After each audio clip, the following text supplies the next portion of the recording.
The David Pakman Show at davidpakman.com. All right. It's time to talk about Japan, which is kind of near China, but this is not about China. Could not be more different, though. Could not be more different. Here is what's happening in Japan.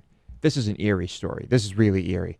And I've said before that I don't think ghosts are walking around. But when you read a story like this, it's still creepy, right? It's still eerie. There have been at least 7 taxi drivers in northeast Japan that have reported picking up what is being referred to as a phantom fare or a ghost passenger. And this was in an area, I guess, that was hit pretty hard by the tsunami. And so, of course, countless people died. Well, there's probably a number. Actually, I shouldn't say countless, but the death toll was huge. Right. And the story is pretty much the same in every case. A taxi driver is driving along this area, and someone gets into the car. They start their meters, and the customer gives a strange response as to where they want to go. They start going in this direction. At some point, the person in the back seat just disappears. Nobody's in the car anymore. Nobody is in the car. That's it. And there have been multiple instances of this. And I guess whoever is reporting on this here, they did some type of investigation. All of these cab drivers did actually start their meters as if someone was in the car. And there's one, they talked to one driver who said a young woman dressed in a coat climbed into the car near Ishinomaki Station, said, please go to the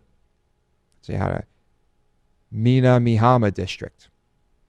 In response, he told her that area was almost empty and said, are you sure you want to go there? Then the woman says in a trembling voice, have I died? And the driver turned around. She was gone. Creepy stuff. Okay, if you don't believe that there are actual ghosts, then how do you explain it? I mean, it sounds creepy, but there must be, if you don't believe in ghosts, there must be some explanation. I'm trying to think of what that would be. And is it delusions brought on by trauma of being in the area of Fukushima that these taxi drivers are experiencing? I mean, is that a possibility? Well, why would, this reflection of the thing. See that, Dave? If I do it just right, the reflection of this hits off the TV. Yeah. Like I thought it was a ghost. Okay. Why would so many cab drivers have the exact same type of story? I mean, are they all suffering from these delusions? Are they all suffering from hallucinations? Well, this is where the question I come away with is, fine, I don't have an answer to that specific question, but is it more likely in your mind that there is some explanation or that there are ghosts in the area of Fukushima? What is more likely to you? I would say it's more likely that there's some type of hallucination happening, but you just don't know the specifics. I mean, in other cases of natural disasters and things like this, cab drivers have reported similar things. Not recently because of this, the Fukushima tsunami thing. Well, I think that's our answer then, right? This is not unique to this particular location of a disaster. In other areas where there have been disasters, taxi drivers have reported picking up people who then aren't there. It seems now that we have a more likely explanation, which is the cab drivers are suffering from some kind of trauma around these disasters, and they believe they are picking up passengers when they are not. That could be. But considering the number of them, it's just a very unusual thing. It's still very unusual to me. Fair enough.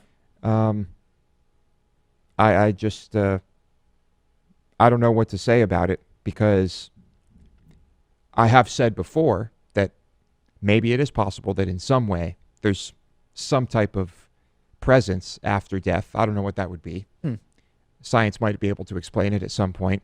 I don't know if it exists at all, but But if it were to manifest itself in such a way, Through cab drivers. yeah, why cab drivers? That's a great question. Why cab drivers? But if these are areas where there's really almost no activity, perhaps those are the only people going through there, cab drivers passing from one place to the other, bringing people around. Yeah. So, I don't know. It's odd. And I haven't looked into this. I didn't research this. But there are other places in the world where there are huge natural disasters. Have there been reports of cab drivers experiencing the same thing in those places? Great question. That's something we should look up. Dave, can you look that up? Right now? Yeah. I'm not sure how I would do that. I can't easily do that from here. You can't? No. Okay. Well, not very helpful then. I guess I can just look that up another time and follow up on that. Let's talk about Ted Cruz. Even more creepy than ghosts getting into cabs is Ted Cruz. And what he's doing now, sending out letters that say, it's an envelope, and it says check enclosed. So you think you're getting some money, right? Right. You open it up, and indeed, there's a check made out to Ted Cruz for $45. The amount he wants you to give him. I suppose that would be it. Of course, you can give more, but then it says matching gift reply. What does that even mean? Matching gift reply. You're not getting anything except a piece of paper. I'm not sure. Okay. Well, it's the Ted Cruz campaign. Maybe we shouldn't think too hard about this. And anyway, there's a bunch of donation shit all over the place here.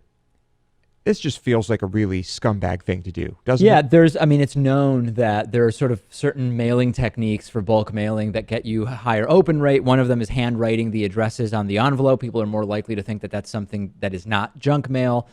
There's all sorts of different techniques, and clearly they figured out that if you say check enclosed, if it's not technically a lie, that'll get more people to open it up thinking you're giving them money. Yeah, it's pretty scammy. It's not surprising. Every single politician is looking to get more of their envelopes opened, and I'm not particularly surprised. I also wouldn't be shocked if other candidates are doing similar stuff. Yeah, well, this type of thing isn't too uncommon when it comes to campaigns. But it reminds me of there was a, what's his name?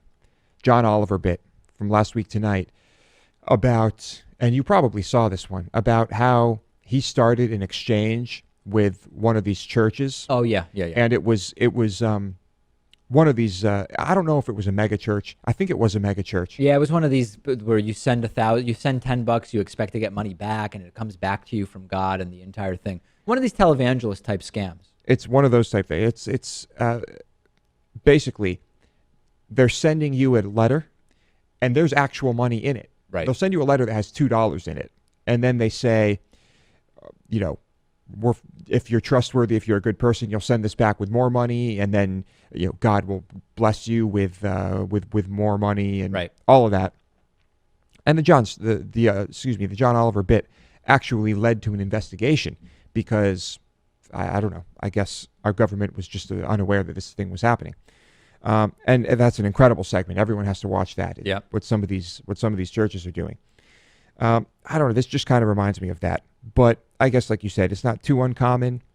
It feels slimy to me. Absolutely, it's absolutely slimy. There's no question about that. Yeah, it's just not unique. Like Ted Cruz is not the guy who came up with it. That's for sure. No. Ted Cruz and his campaign staff, I don't think would be smart enough to come up with this. But that's Ted Cruz's newest shtick. I assume Ted Cruz is going to get a nice boost after Rubio just imploded on himself. Yeah, could be. During that debate. That's crazy. Okay, this story we covered a while ago. When it happened, a black New York police officer got the shit beat out of him by a bunch of fellow cops who would not listen to him when he said, "This is my home, you have the wrong guy, I'm also a police officer." Right. All three of those things were true. Yep. So there was a party going on. This guy's wife called 911 to resolve a dispute that was happening outside their home where they had just held their daughter's birthday party. When police arrived, they mistook Jackson for one of the agitators and began to physically subdue him. Ignoring his repeated attempts to identify himself as a member of the NYPD, dude, it's my house and I'm a police officer too. He was handcuffed. He fractured his hand. He was pepper sprayed. He was, I guess, beat up pretty good. Yeah. And he has just been awarded $15 million. Imagine that. Yeah. I think it's probably pretty fair to say that if he was not a police officer and just happened to be the wrong guy, he might not be getting anything. That's the interesting thing, right? I mean, because if you're off duty, presumably you deserve to be treated in a certain way by on-duty police that is similar to how a non-police officer would be treated. So as a result, if you're beaten up by police when you shouldn't have been, should it be different in terms of its repercussions if you were a police officer who was off duty at the time? You could probably make arguments in both cases. One is no. Anyone who is not an on-duty police officer is a citizen or resident or whatever, and you're sort of entitled to the same exact treatment. So we shouldn't give a bigger reward to an off-duty police officer who was beaten up compared to an off-duty butcher or teacher or whatever who was beaten up by police. The counter argument maybe is, I don't know. I mean, it's hard. Why are you entitled to more money if you are a police officer and you're beaten up while off duty? I'm not even sure I can come up with a good case. Yeah, but that seems to be what happens. Yeah. Anyway, this is setting a precedent here. Yeah, beaten with batons, choked, kicked, sprayed in the face, all that good stuff. Yeah. And the Brooklyn Federal Court jury decided he was entitled to punitive damages from 12 individual officers for a total of $2.6 million, in addition to $12.5 million in damages. Incredible stuff. Truly. The DA's office refused to prosecute the arresting officers following an investigation. Big surprise. And I'm really happy for this guy. I really am. I wonder if he's still a police officer. I wonder if he's still planning on living in New York City. I think it's probably safe to say that he doesn't have more friends than he did after an incident like this. Probably. But how many police officers are there? I mean, you would think, I guess there are just so many police officers in New York City that the chances of any of the ones here recognizing him slim to none. Yeah. It's such a huge department. You're absolutely right. Do you know what the numbers are? No, not offhand, but it is gigantic. Are we talking like 20,000 police officers? I mean, certainly, I think we're in the tens of thousands. Yeah. Yeah, I think so. That's incredible. It really is. So it's a machine. Maybe not a well-oiled machine. In many cases, it is. I mean, I know anecdotally we hear a lot of really bad stories, but remember, we know that most of the bad acts are really concentrated among a small portion of NYPD officers. Like the cannibal? A department that huge, it's amazing, in fact, that it operates as an entity. It is just such a huge entity. Yeah. I mean, I guess let's just say, if you are in the tens of thousands, what percentage, are actually offenders and bad apples? I guess it's pretty small. Indeed. Yeah. But doesn't make this story any less fucked up. But a $15 million payday, I'd get beat up by a bunch of cops for $15 million. Would you, given the option?